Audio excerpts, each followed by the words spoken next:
So, welcome back, everyone, after 2.5 months. Doesn't seem that long now that we're doing this again. But since the last time we had this, we've gone through a really, really hot summer. So, I'm glad it's September. Today is September the 3rd, 2024. This is session 51. And I'd planned to start back in August, but then I had all this stuff I had to do with my face and head, surgeries and things for paying for all my sunburns growing up. And so I had to delay it another month. And I didn't want to at first, but now that it has happened, I'm glad because in 2.5 months, the prophetic clock has moved a few notches forward, it seems like to me. It seems like to me that conflict in Israel and Hamas and Lebanon and Iran and the West Bank and all of that is just getting more and more difficult to resolve. Uh, More people are taking a stand against Israel. And it's amazing to us who, for the most part, support Israel. We're not saying they're perfect. They're certainly not Christ followers for the most part. So they're secular and human and make mistakes like every human does, every country. But it's just so interesting that they try to rescue 6 of their hostages, and Hamas realizes what's going on, so they murder those hostages just a day or so before Israel found their bodies. And those people could have escaped, whether they killed those hostages or not. They just did it out of evil, wickedness. And so that happens. And then the next thing is our president says, I think Netanyahu hasn't done enough to bring about peace. And so something like that happens, and Israel gets the blame for it. And so it's interesting how all that's going to work out. Our own election coming up in 2 months. So the reason I bring this up is by delaying starting back for an extra month, my original plan was it looks like I'm going to have 5 more sessions between the feedback I received and my own stuff. Looks like there's going to be 5 more sessions. So if I'd started the 1st of August, it would have worked in my mind. The last session will be the Tuesday before my 70th birthday. So that's a really good time to wind it all up. Then lost a month, so that kind of disappointed me. Now I realize the last session, we have 5 sessions, will be Tuesday, November the 5th, Election Day. That's even better because we'll have a lot to talk about by then. And I am convinced that depending on how the debate goes next Tuesday, if Kamala does very well and she takes a little surge in the polls and it looks like she might win, a lot of us will look at that as terrible. But if she does poorly and Trump does well and he gets a surge, it looks like he's going to win, that could be more terrible. Because if it looks like he's going to win, I just really think there's going to be a scorched earth policy to stop it. Everything will be on the table to stop that from happening. So either way, it kind of doesn't look so good for America. But we'll see. We'll just see. We'll leave it in God's hands. My daily readings, I was reading through Daniel 4 today, where Nebuchadnezzar had to go out and eat grass like an animal. And Daniel told him, this is the interpretation of your dream. And he said, it's going to, and you're going to be in that condition until you know that the Most High rules in heaven. And he sets up one king and he takes down another and he does whatever he wants. No one can stop him. And when Nebuchadnezzar was through, he agreed with Daniel. So God is sovereign. Everything's in his hands. Our role is to have faith in him. Our role is to try to warn others about the future. And our role is to love one another, to love his word. So to ease back into this subject, because we really haven't spent a lot of time in Revelation. I think 3 or maybe 4 lessons in Revelation. We haven't really gone through it. I've kind of approached it differently. And so we're going to be in Revelation again tonight. Session 51 is called 7 Questions in Revelation. Now you have to look at the wording of that. It's not 7 questions about Revelation, because that would not be accurate. I think the number would be higher than 7 questions we have about Revelation. But there are 7 primary questions brought up in Revelation that reveals a lot of really good information. They're listed at the top of this first page. We'll deal with them in just a minute. But I wanted to bring a little bit of preliminary information. Revelation is written in a... it's recorded. Revelation is written in a style called apocalyptic literature, much like parts of Ezekiel, Daniel, and Zechariah. And you read those 4 books, and you see a lot of very hyperbolic language, very dramatic language, very visual language, very extreme kind of language. And so this style employs dramatic symbolic language to describe people and events. So we must look at these symbolic terms as they are used elsewhere in the Bible and apply them here. Revelation often gives us the answer to its own symbolism. Almost always it does, in fact. For example, Revelation 12:4, a dragon swept up 1/3 of the stars of heaven with his tail and threw them to the earth. How do we take that literally? 1/3 of the stars of the whole universe with the tail of a dragon? How big is that dragon? So you can't take that literally. And if 1/3 of the actual stars were thrown to the earth, it would only take 1 star to destroy the earth.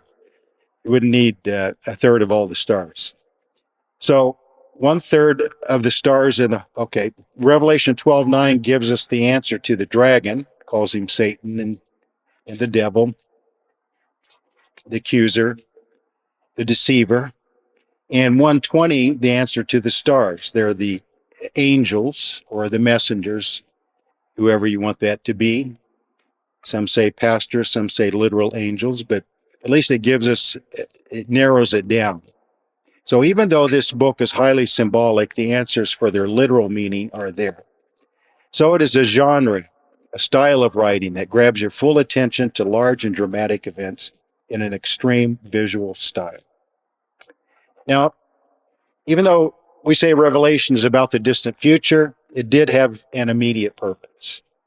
If you know anything about church history, you know at the end of the 1st century, from Nero on, for about 30, 40 years at least, there was extreme persecution by Rome.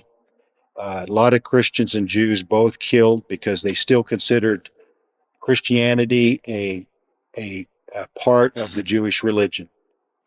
And so they hated both because they had another king besides Caesar, and they wouldn't allow that. They had another god besides all the gods of Rome. And they saw them as a threat to the empire. So the immediate purpose of John's writing is to describe, without directly saying so, because he was a prisoner of Patmos, so he couldn't just come out and say, a lot of this is about that stinking Roman Empire and how God's going to destroy them. I mean, you can't say that when you're a prisoner of that empire without causing a lot more harm than what was happening. So without saying so, the defeat of the Roman Empire, its idolatrous gods, and emperor worship. Mystery Babylon is Rome, but not Rome. It is Gentile powers and their religions through history that opposes the God of Israel and the Christ of the church. The beast is the political and military and financial powers. The harlot woman is the false religions oppressing the people of God. It is intended to give hope to persecuted saints of his day, and then of every generation, leading to the final and ultimate victory of Christ and the dramatic and swift conclusion to Genesis 3:15. John often says, I saw or I heard. Then he has the task of describing what he saw and heard. And how do you do that when it's talking about events way in the future? Many of them are directly taken from Old Testament prophet books. Revelation has more direct and indirect references to Old Testament scripture than any other New Testament book. I often like to bring this up because almost everyone, including Christian people, including preachers, Bible teachers, most everyone, we have this, we kind of set Revelation apart from the rest of the Bible, like it's its own separate book as an appendix or something to the rest of the Bible. But actually, Revelation is kind of a compilation of the rest of the Bible. And those of you who like to read through the Bible every year, one thing I'm noticing, I just read through Isaiah, Jeremiah, and Ezekiel and Lamentations. Now I'm in Daniel. And as I'm reading, if I'm paying attention, I'll be reading a lot of places in those prophet books, and I'll think, there's something in the New Testament that's worded almost just like this sentence.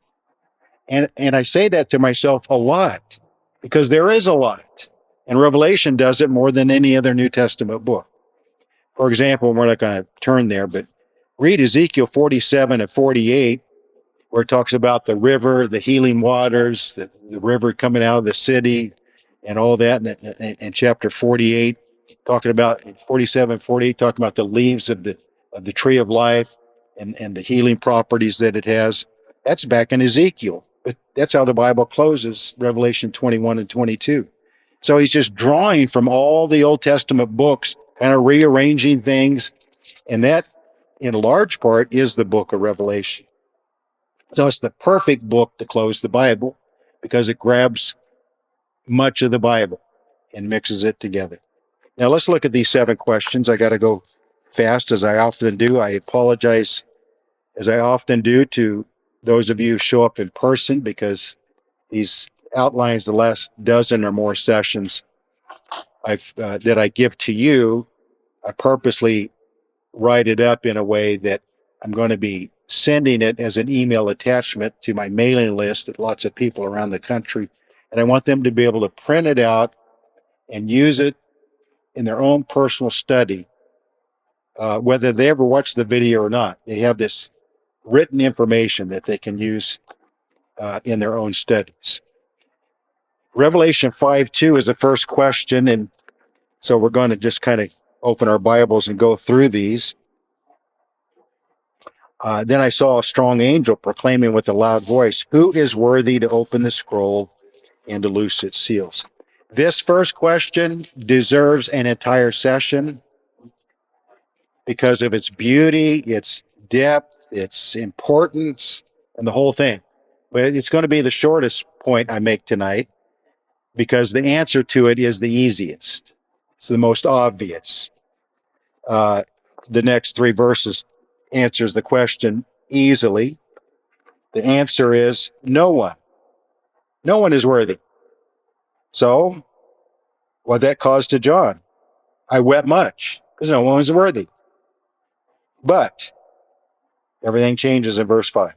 One of the elders said to me, "Do not weep. Behold, the Lion of the tribe of Judah."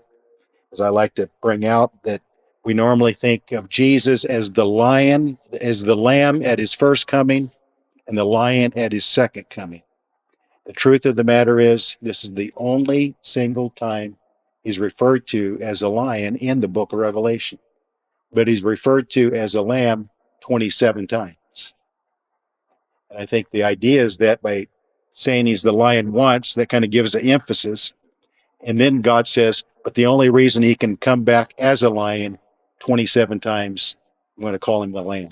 If he didn't come as a lamb the first time, he can't come back as a lion the second time. So I say the total inability of man, but the total capability of the man, Jesus the Christ, to do what we could not. I mean, there's just a powerful message in that first question and answer that we're just going to spend this moment on. In 5:9 and 5:12, they sing a new song saying, "You are worthy to take the scroll and to open its seals." Verse 14, verse 12, saying with a loud voice, "Worthy is the Lamb who was slain." So the answer is spelled out very clearly and very powerfully. Second question is in 6:10. Here's where we get into some little bit more, you might say, difficulties or different opinions. 6:10, this is the opening of the fifth seal, the cry of the martyrs under the altar. So the first four seals are on earth. The fifth seal is in heaven. And you'll find this a lot in Revelation, back and forth, heaven and earth, heaven and earth. So fifth seal in heaven, I saw under the altar the souls of those who had been slain for the word of God and for the testimony which they held. So they're clearly martyrs. And they ask a question with a loud voice. That's interesting, isn't it? So they've been slain and they're crying out with a loud voice. How long, O Lord, holy and true, until you judge and avenge our blood on those who dwell on the earth? Then a white robe was given to each of them, and it was said to them that they should rest a little while longer until both the number of their fellow servants and their brethren who would be killed as they were was completed. The answer in 6:11 does not give an exact time. In other words, they ask how long, and we're humans. It's the disciples ask in Acts chapter 1, "Lord, will you at this time restore the kingdom to Israel?" And he said, "It's not for you to know the time and the seasons." Humans want to know when. Is it 3 months? Is it 6 months? Is it 5 years? We want to know exactly when. God says the time really doesn't matter. It will get done. I will take care of it. You need patience. You need faith in me, but quit asking to know the exact time. I mean, he didn't rebuke them, but that's basically what he's saying here, is that you don't really need to know the time. It will happen. You just rest a little while longer, but some more of your fellow servants and their brethren have to be martyred also. So martyrs are being told there's going to be more martyrs. But it does seem to be tied to the end of a long and gruesome practice of the enemy toward the saints. He says, rest a little while longer. This a little while suggests those asking the question are those killed during the tribulation. Do you kind of get that impression? That it's not necessarily saints that have been martyred through history, but saints that have been martyred during the tribulation. Or at least that's the emphasis. It might include the previous, but I think the emphasis is on those who had been recently martyred during the tribulation. Part of what I say, 13:7, it was granted to him, the beast, to make war with the saints and to overcome them. I think this is who the martyrs under the altar are. If we did not have the promise of Matthew 16:18 and 28:20, I'll be with you until the end of the age, the gates of hell shall not prevail against the church, we would think the victory over the saints was total. It is not, but it is close. In my mind, this whole scene makes it inconceivable to think there are saints in heaven rejoicing in a marriage as a result of a pre-tribulation rapture, while their fellow servants are being slaughtered on earth. This passage seems to at least imply, maybe not directly, but it seems to imply the saints in heaven have knowledge of what's happening on earth. And they are not rejoicing in a marriage ceremony. They are resting and they are begging. They're crying out with a loud voice. It's not celebration, like the pre-tribulation rapture would say, that they're in heaven rejoicing in a marriage ceremony. That doesn't seem to be the scene at all. The church is still here as a martyr witness of the grace of God and the power of steadfast faith. Faithfulness will be put to the test. Now, the next one ties in with this. At the end of this chapter, 6:17, for the great day of his wrath has come, and who is able to stand? I think of this question a little bit like The first question we looked at, who is worthy to open the seals? And the answer is, I found no one worthy to open the seals. The answer to this question would be the same. Who is able to stand? No one is able to stand apart from the grace and the strength and the mercy and the help of God. And I think this really brings up, and I'm bringing this up more and more as time goes on. Since I believe the saints will go through the tribulation, and I often teach it that way, and people who even believe that and accept it still have this attitude, but I'm so afraid, I don't think I'll be able to make it. I think I'm going to give up under the pressure. I just don't think I have that strong of faith. I don't want to be tortured. I don't want to see my family killed. My simple answer has come to be the grace of God is up to the task. The grace of God, my grace is sufficient, the Bible says, and I think the grace of God will be stronger during that time than ever in history.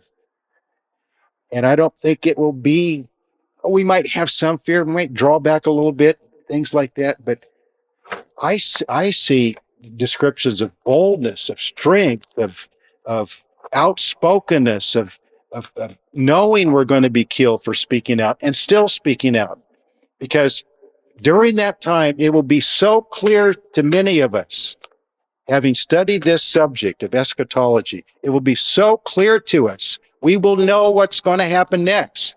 We will know what's going to happen in the middle of those 7 years, and we'll be telling people. We'll know what's going to happen after that. There's going to be a mark of the beast. There's going to be an abomination of desolation. We'll be preaching it everywhere, I think. I believe it. And we'll be killed for it. But I don't think we'll draw back from it. No, maybe some of us will, and to some degree we might. But I think the overall, I call it the church's finest hour. I think the church, I think the saints will be at our best during that time. You know, what's that all saying? Crisis brings clarity. That's it, isn't it? Crisis brings clarity. And think about different crisis times you've been. And maybe at first you're kind of confused what's going on. There's a sudden crisis. But when you kind of know what's going on, suddenly you're single-minded, you're focused. Okay, what needs to be done? Nothing else matters. Okay, move forward. I really think that's going to be it. If we are really clear what's about to happen and what events are going to happen in the near future, and the end result of it of being glorified with Christ,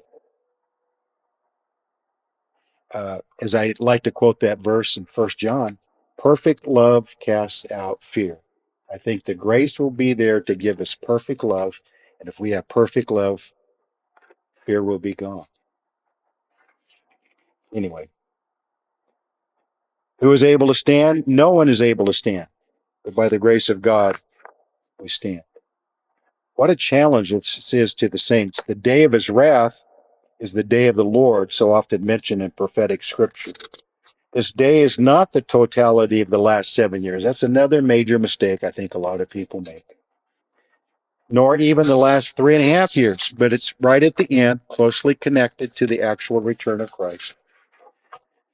It only takes 2 passages to show this. Matthew 24:29-31 says that the cosmic signs happen immediately after the tribulation.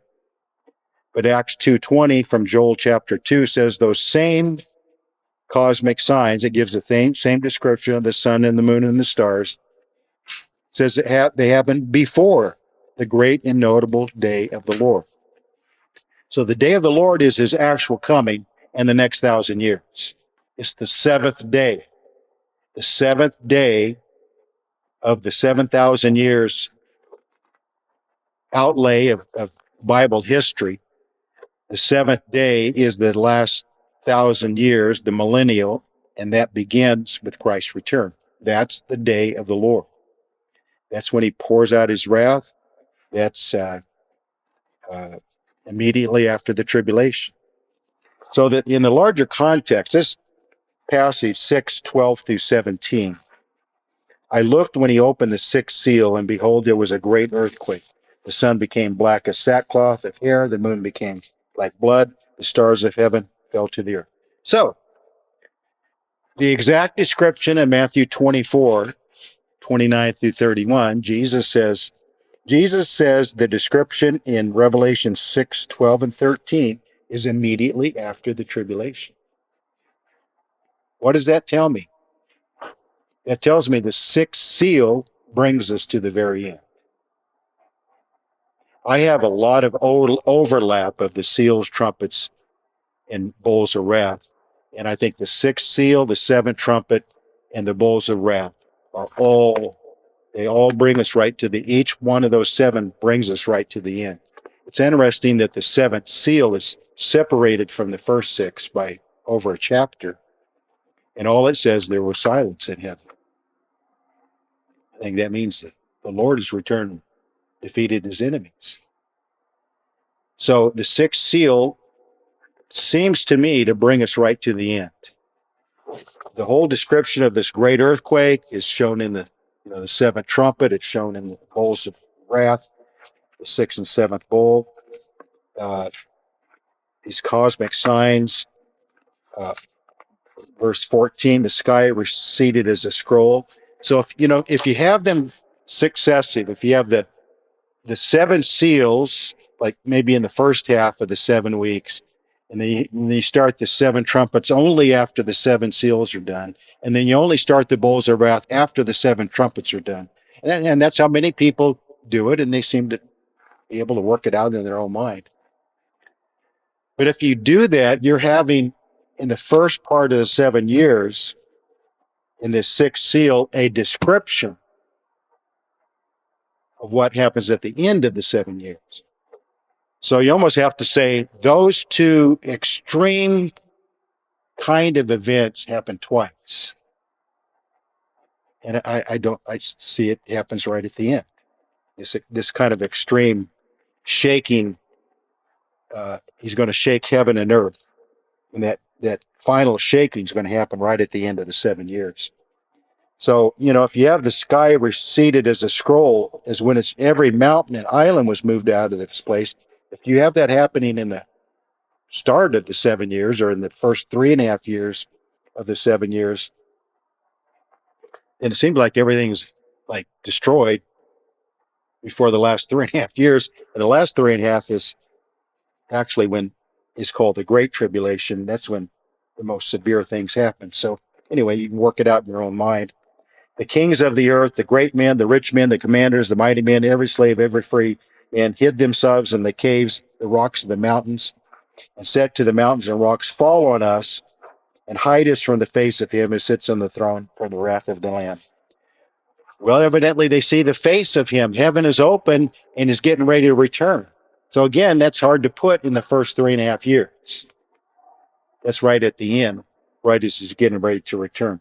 Now, I read an interesting interpretation of verse 16. I'm mulling it over in my mind because I've always interpreted verse 16 as they want the rocks to fall on them to kill them. But if you're killed, if there's life after death, you're still going to see his face in judgment. Maybe they're so scared of his face right at that moment they want to die. But one man said that he's tried to study it real deep from the Greek language and from a lot of different aspects. He said, I think it's actually talking about they're finding hiding places like caves and places out of the way, and they're begging for the rocks to cover their hiding place. So they can't see his face and he can't see them. That they're not actually asking to be killed, they're just asking to be hidden. So you might think about that a little bit. I don't know. Give that some more thought. The middle of that first paragraph at the top of the second page. It may involve the mysterious time between the usual 1260, which is often 1260, 42 months, times and half a time. So 3.5 years. And the once used 1290 and 1335 of Daniel 12, 11, and 12. So we all have different opinions, different ideas of what it might be. We're just not quite sure. But this idea of The cosmic signs appear immediately after the tribulation, but before the day of the Lord. So that after and before might be that space of time of extra 30 days or extra 45 or 75 days. The wrath of God is poured out in full measure. That's Revelation 16:1, in a very concentrated and short period of time. 6:12 to 17 is the question in a larger context, which seems to bring us right to the end. So my current position is something like the sixth seal is the seventh trumpet, is the bowls of wrath. And the bowls of wrath could come during the seventh trumpet, because Revelation 10 calls it the days of the seventh trumpet, the days of the sounding of the seventh trumpet. So the seventh trumpet may last that extra 30 days or extra 75 days. We're not told how long that blast is, but it's plural days. So it's, in Exodus 19, when Moses went up to Mount Sinai and God was preparing them, there was a great earthquake and a sound of a great trumpet. And it says it blew loud and long, loud and long. And I take that to be the same as the seventh trumpet, loud and long. And so those bowls of wrath could actually be within the seventh trumpet. And the seventh trumpet has to be right at the end, because it says when that happens, the kingdoms of this world have become the kingdom of Christ. So that can't be, way back toward the middle. The sixth trumpet, just to kind of add to this a little bit, in 9:13 through 21 brings us to the Battle of Armageddon. The Battle of Armageddon is at the end. So the sixth trumpet is down toward the end. The seventh, of course, is right after that. The seventh trumpet closes out the Battle of Armageddon. So I give this little equation. You can read it on your own. The fourth question in chapter 7, verse 13, then one of the elders answered, saying to me, "Who are these arrayed in white robes, and where did they come from?" So even those two questions, I'm making it one, like I will in number 5. And they're asking this question based on 7:9. After these things I looked, and behold, a great multitude, of which no one could number, of all nations, tribes, peoples, and tongues, standing before the throne and before the Lamb, clothed with white robes, with palm branches in their hands, and crying out with a loud voice, saying, "Salvation belongs to our God who sits on the throne and to the Lamb." All the angels stood around the throne and the elders and the 4 living creatures, and behold, they fell on their faces before the throne and worshiped God, saying, "Amen, blessing and glory and wisdom, thanksgiving and honor and power and might be to our God forever and ever." So that's the lead up to the question. This is what caused the question. Then the answer is in verse 14. I said to him, "Sir, you know." So he said to me, "These are the ones who come out of the great tribulation." So this is where we get the term tribulation saints, because it's clear they came out of. They didn't miss the great tribulation. They came up out of the great tribulation. Tribulation saints. There's a number of verses in Revelation that lets us know there are tribulation saints, such as what I referred to earlier, 13:7. It was given to the Antichrist to make war with the saints and to overcome them. Back where we read in verse 6:11, at the end, until both the number of their fellow servants and their brethren. So these are just saints, fellow servants, brethren. These are just different names for the church. I'm going to deal with that maybe in one lesson to answer one of the objections. The word church is not used after chapter 3, therefore the church can't be on the earth after chapter 3. There's a reason why, but I don't want to get into that tonight because it involves another lesson. If you think about it just about 3 seconds, it kind of becomes obvious. So these are those who came out of the great tribulation and washed their robes and made them white in the blood of the Lamb. So white robes of the bride, Revelation 19. They are godly saints who became martyrs. So it's interesting that it ties back into 6:11 and 6:10, that question of how long till you avenge our blood. So you might think I'm taking a leap here. If you can work it out differently, that's fine. But I'm thinking these who came out of the great tribulation in white robes in verse 14 are the same ones in 6, 9, and 10 who were under the altar crying out, how long do you avenge our blood? I think both will be possible, both will be easily possible in the same group of people. In other words, the tribulation saints that are martyred and now they're with the Lord, they're going to immediately cry out, salvation. We've been rescued. We're with the Lord. Hallelujah. There's going to be rejoicing. But at the same time, they know what they just came out from. So they also asked the question, Lord, how much longer till you avenge our blood? Is he going to say, well, some more just like you are going to have to be killed?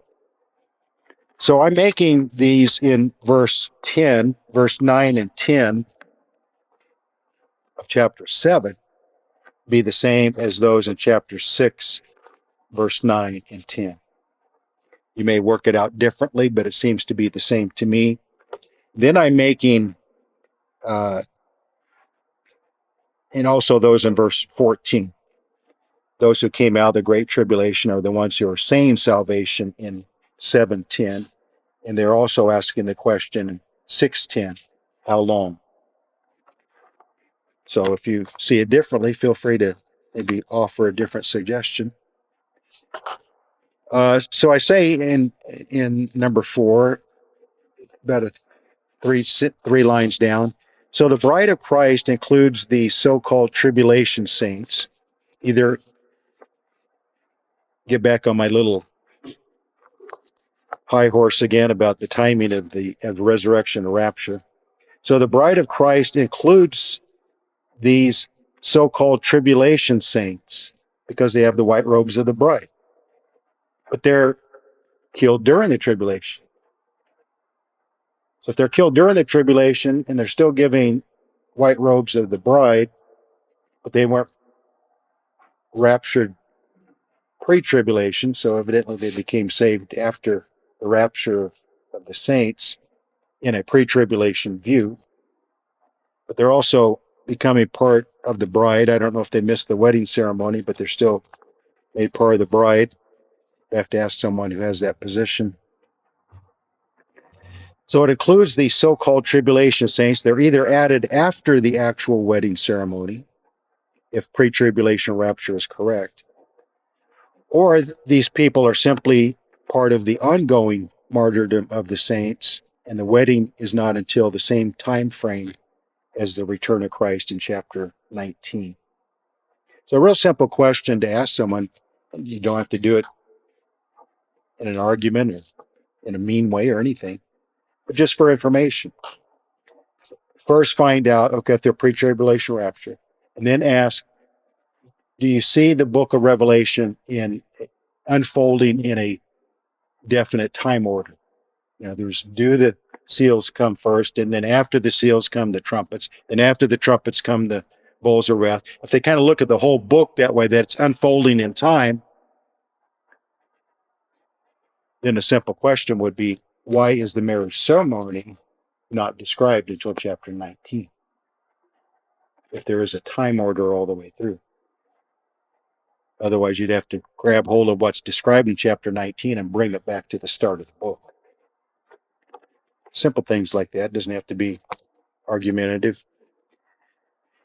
These tribulation saints are highlighted in chapter 20, verse 4 through 6 as the final example of what godly saints have endured through history and now have gained the victory over death. That verse I like to quote a lot, 12:11. They overcame him by the blood of the Lamb, by the word of their testimony.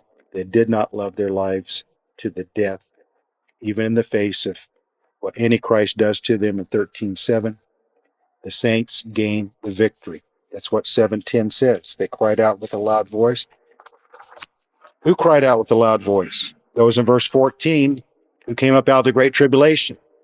What's their immediate response the moment they're killed? Salvation belongs to our God who sits on the throne and to the Lamb. That's their immediate response.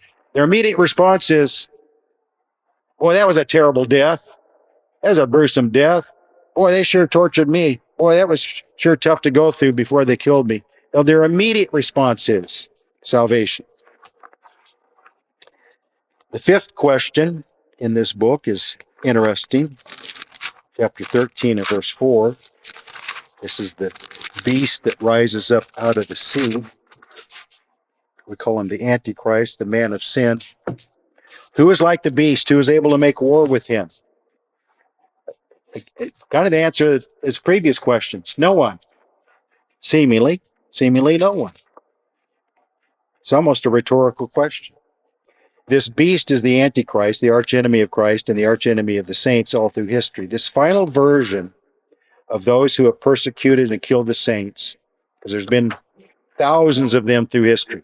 You know, John says in 1 John, even now there are many antichrists. He's probably talking about the emperors of Rome. Many antichrists. There's been many antichrists through history. There's going to be one final brutal, extreme version of that.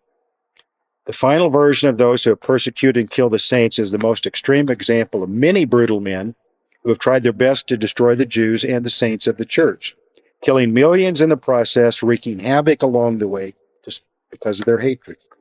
This final version is the culmination and combination of all of his type who came before, connecting us to the beast of Daniel 7, 1 through 8. The beast, Gentile empire, dictators, kings, empires. He's the final version of that. The others were directed by hate and their father Satan, but this beast will be even more so, being in some way incarnated by Satan, and I give the verses, in a feeble attempt to imitate the incarnation of Jesus, the God-man. So that's one reason why I say his death and resurrection event, whatever that is also an attempt to imitate Jesus. Whether it's done through AI, whether it's done through trickery, whether it's actually somehow happens, or at least it seems to happen and people receive it as really have happened, we're not really sure, but it will be his feeble attempt to copy, imitate what Christ did.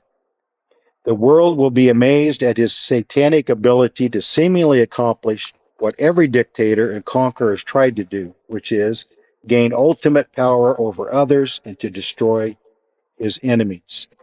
So 13:6, then he opened his mouth in blasphemy against God, to blaspheme his name, his tabernacle, and those who dwell in heaven. That is Revelation's version of the abomination of desolation. It doesn't name it that way. Daniel names it that way. And Paul in 2 Thessalonians 2:4 says he goes into the temple declaring himself that he is God. That's the abomination of desolation. That is the great rebellion openly and globally. He does this against God. It is interesting that 17:8, Revelation 17:8 describes him, he will ascend out of the bottomless pit. He will ascend out of the bottomless pit. Will he be born from the bottomless pit as a child and grow up to be the Antichrist? No, I think it's describing whatever mysterious thing happens during that death and resurrection event. His mortal wound was healed. Just like Jesus went into the heart of the earth when he was killed and came up out of the heart of the earth, the Antichrist in some way is going to die and go down to the bottomless pit. And his resurrection event is going to be rising up out of the bottom. In every single detail, he's trying to imitate what Christ did.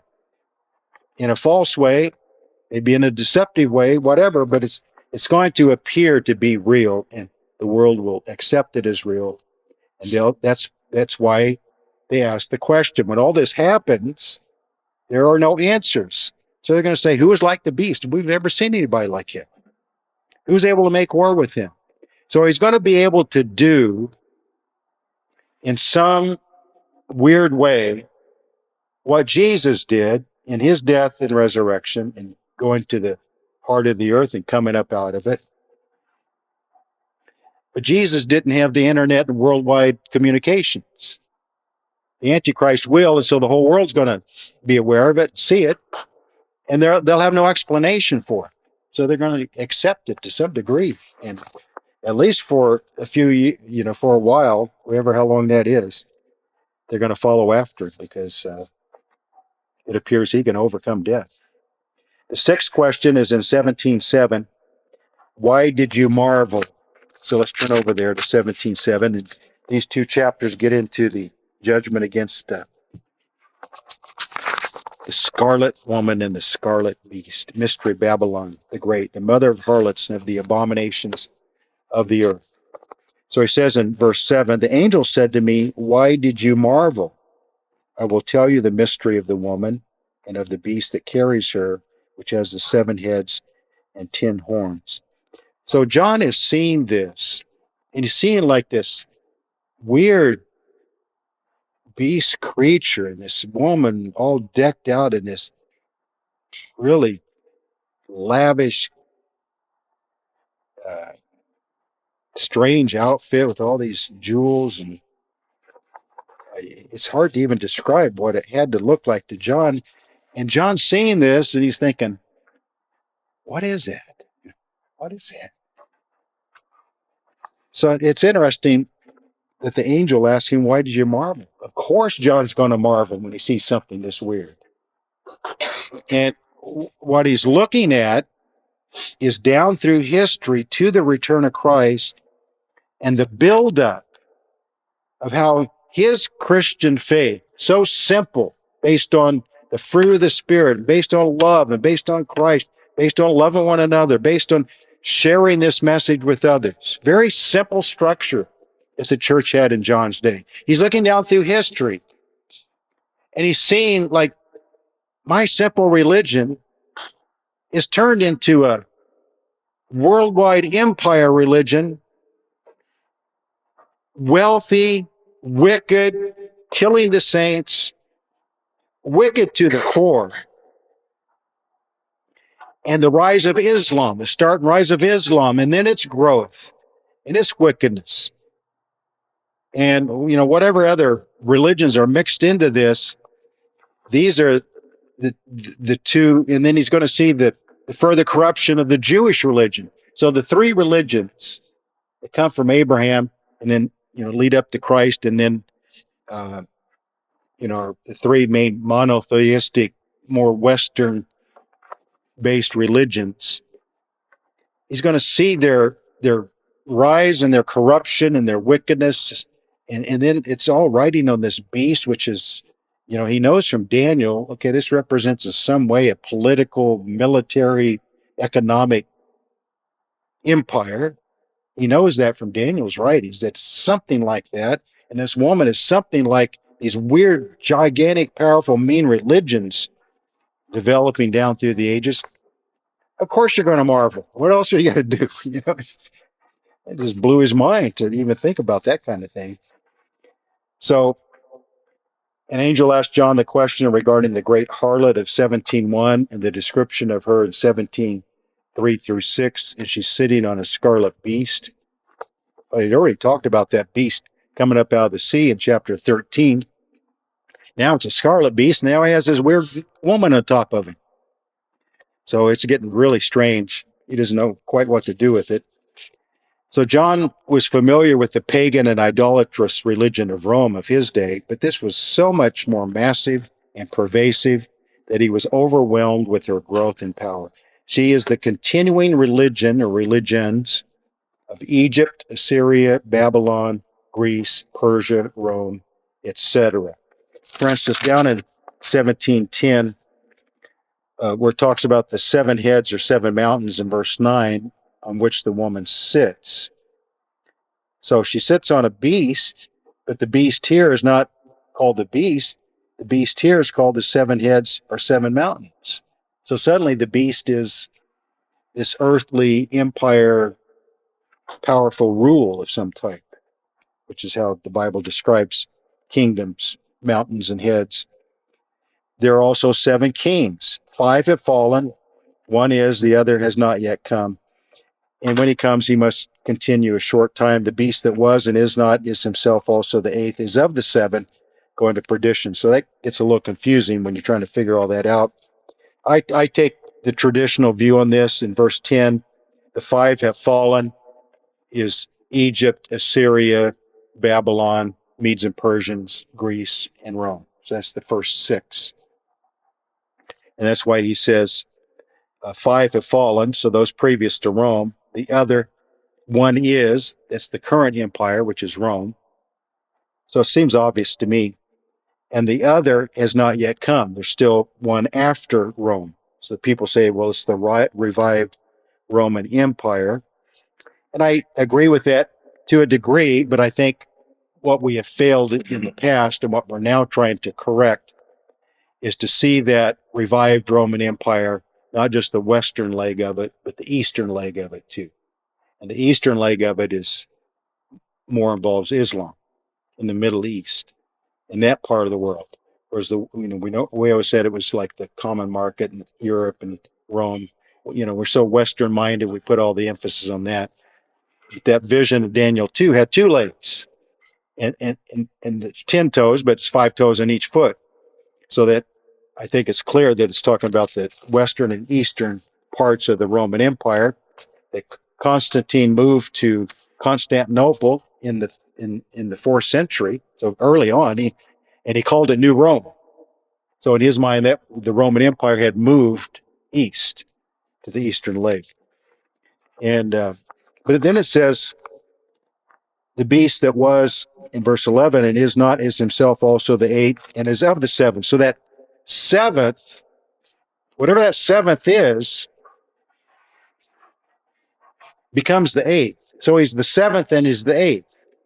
So again, it ties back to that whole death and resurrection idea. And I think the idea is that everything bad about the first 7 in the 8th is all of it. It's the culmination and inclusion of everything that the first 7 represented in their religion and in everything, their wickedness, is now included in the 8th. Just as the beast is the culmination of a long line of evil rulers and kingdoms in Daniel 2 and 7, this woman is the culmination of false religions through history. So in verse, what I just did, I'm making the last empire, the 8th, the culmination of the previous 7. And I'm making the woman the religion of the previous 7. So you have the military, economic through the beast of the previous 7, and you have all of the false, weird religions of the first 7 in the woman. That's kind of how I'm trying to describe it. So just as the question in 13:4 is, who is like the beast, it could be asked here, who is like this woman? She is a large part of what the mystery of iniquity, 2 Thessalonians 2:7 is all about. This woman has a temporary union with the beast. That's what it describes, that the beast turns on her and kills her. Verse 16 through 18 of chapter 17.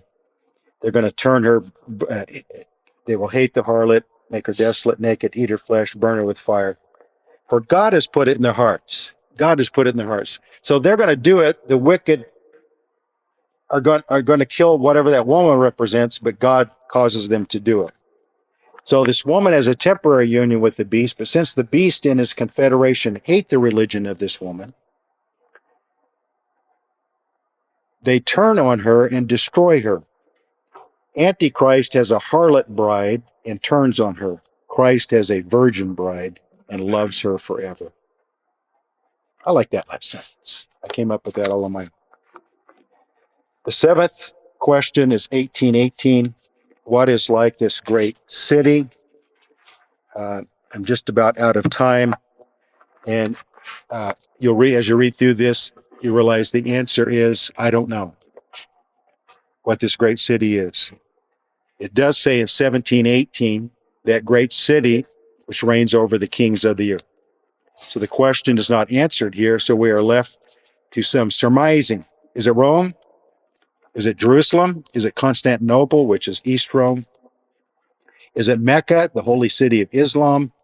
I put in parentheses, Saudi Arabia does rule over rulers of nations with their great wealth. Because that 1718, the woman whom you saw is that great city. So the woman is the symbol. The city is literal. So a lot of people try to make the city symbolic of something spiritual or something they got to find out. No, the woman is the symbol. And what the symbol is a literal city that rules over the kings of the earth. So a lot of people make it Jerusalem. Is it rebuilt Babylon, I ask? A lot of people hold that to that. All of them have the spirit of Antichrist. Much of the Bible can be summarized as a tale of two cities, Jerusalem and Babylon. Jerusalem often becomes Babylon in spirit and will especially be so when the Antichrist commits the abomination of desolation in Jerusalem. That's where it happens, and rules over it for a short time. So in other words, that short time that Antichrist rules in Jerusalem, Jerusalem does become a desolate, wicked city, a harlot city. But the problem with that is, back to 1718, Jerusalem really hasn't ruled over the kings of the earth in the sense of trade and economics and power and empire and all of that. So I have to rule out Jerusalem as being this harlot city, this what is like this great city. And I think it's describing a city that's been this way for centuries, for ages, whereas Jerusalem just becomes that for a very short time under Antichrist. But during his rule, he does rule over the kings of the earth. So there is that. So I don't have a definite opinion on what it is, which city it is. Growing up, it was easy. It was the Vatican City. But that answer is not so clear to me now. There seems to be a broad application to Babylon of all false religions, especially Roman, both East and West, but also a more specific application to the religion of a specific city. Mecca, in many ways, does rule over the kings of the earth because Saudi Arabia, I mean, most all of our Congress people are bought and sold by Saudi Arabia.